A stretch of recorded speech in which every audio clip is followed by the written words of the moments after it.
তো আমরা এখন হচ্ছে কিছু রূপভেদ পড়ব। শুরুতেই আমরা ফসফরাসের রূপভেদ পড়ব।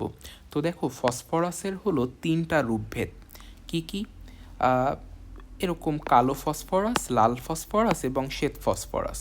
তো এগুলো আমরা অনেক সময় হচ্ছে একটু ঘোলায় ফেলি। তো তো আমি এভাবে মনে রাখতাম যে এইখানে তুমি কি দেখতে পারতেছো, একটা ফনাতোলা কালসাপ দেখতে পারতেছো। তাহলে ফনাতোলা কালসাপ এটা কিন্তু একটা নেমোনিক, এবং এই নেমোনিকের এই যে ফনাতোলা এই জিনিসটা আসলে ফসফরাসের জন্য প্রযোজ্য। অর্থাৎ এই নেমোনিকটা কার জন্য? ফসফরাসের জন্য।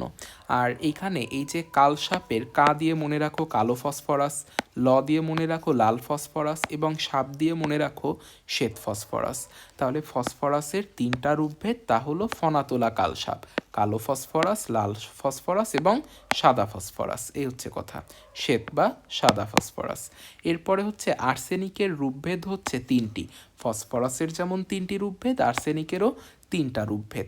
সেই 3টা রূপভেদ আমরা এভাবে আমি এভাবে মনে রাখতাম আর কি, যে হলুদ কাঁধে আর্সেনিক। কি মনে রাখতাম? হলুদ কাঁধে আর্সেনিক। ঠিক আছে? তো আমরা জানি যে আর্সেনিকে আক্রান্ত হলে আমাদের যে স্কিনের কালার টালার ওইগুলো একটু চেঞ্জ হয়ে যায়। তো এই কারণে আমি মনে রাখতাম যে হলুদ কাঁধে আর্সেনিক। তাহলে আর্সেনিকের কয়টা রূপভেদ? 3টা রূপভেদ। হলুদ দিয়ে আমরা মনে রাখবো হলুদ আর্সেনিক, কাঁধে এর কা দিয়ে মনে রাখো কালো আর্সেনিক এবং ধে দিয়ে মনে রাখো ধূসর আর্সেনিক। ঠিক আছে? এই সূত্রটা কিন্তু আর্সেনিকের জন্য প্রযোজ্য। তোমরা জাস্ট কেউ এরকম পড়বা না যে হলুদ কাঁধে হলুদ কাঁধে হলুদ কাঁধে। এখন পরীক্ষার হলে তাহলে হলুদ কাঁধেই মনে থাকবে, কিন্তু এই হলুদ কাঁধে যে কার ক্ষেত্রে প্রযোজ্য সেইটা আর মনে থাকবে না। হলুদ কাঁধে কার ক্ষেত্রে প্রযোজ্য? আর্সেনিকের ক্ষেত্রে প্রযোজ্য। হলুদ কাঁধে সূত্রটা আমরা পড়তেছি আর্সেনিকের রূপভেদ মনে রাখার জন্য, তাই আমরা পড়ব হলুদ কাঁধে আর্সেনিক। ঠিক আছে? তারপরে আছে হচ্ছে অ্যান্টিমনি। অ্যান্টিমনিরও কিন্তু 3টা রূপভেদ। সেটা হচ্ছে কি, আমি এভাবে মনে রাখতাম যে আধা বিস্ফোরক অ্যান্টিমনি। ঠিক আছে? আধা বিস্ফোরক অ্যান্টিমনি, অর্থাৎ এই নেমোনিকটা অ্যান্টিমনির রূপভেদ মনে রাখার জন্য। কার রূপভেদ মনে রাখার জন্য? অ্যান্টিমনিয়ের রূপভেদ মনে রাখার জন্য। তো অ্যান্টিমনিয়ের রূপভেদ কি কি আছে?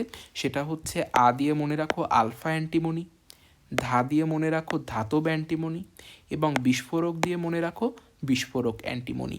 তো দেখো আমরা এইখানে পরপর হচ্ছে কয়েকটা জিনিসের রূপভেদ পড়লাম। ফসফরাসের রূপভেদ পড়লাম, দেন আর্সেনিকের রূপভেদ পড়লাম, দেন অ্যান্টিমনির রূপভেদ পড়লাম। প্রত্যেকটারই কিন্তু 3টা করে রূপভেদ আছে। ঠিক আছে? ফসফরাসের ক্ষেত্রে পড়ছি ফনাতোলা কালসাপ, আর্সেনিকের ক্ষেত্রে পড়ছি হলুদ কাঁধে আর্সেনিক এবং অ্যান্টিমনিয়ের ক্ষেত্রে পড়ছি আধা বিস্ফোরক অ্যান্টিমনি। এখন আমরা পড়ব হচ্ছে নাইট্রোজেনের কয়টা রূপভেদ আছে। এই বাকি সবার 3টা রূপভেদ থাকলেও নাইট্রোজেনের কিন্তু মাত্র 2টা রূপভেদ। একটা হচ্ছে আলফা নাইট্রোজেন আর একটা হচ্ছে বিটা নাইট্রোজেন। এখানে কোনো নেমোনিক দরকার নেই। আলফা নাইট্রোজেন হচ্ছে কিউবিক কেলাস এবং বিটা নাইট্রোজেনের ব্যাপারে মনে রাখবা যে এটা হলো হেক্সাগোনাল কেলাস। এইটুকু মনে রাখলেই হচ্ছে।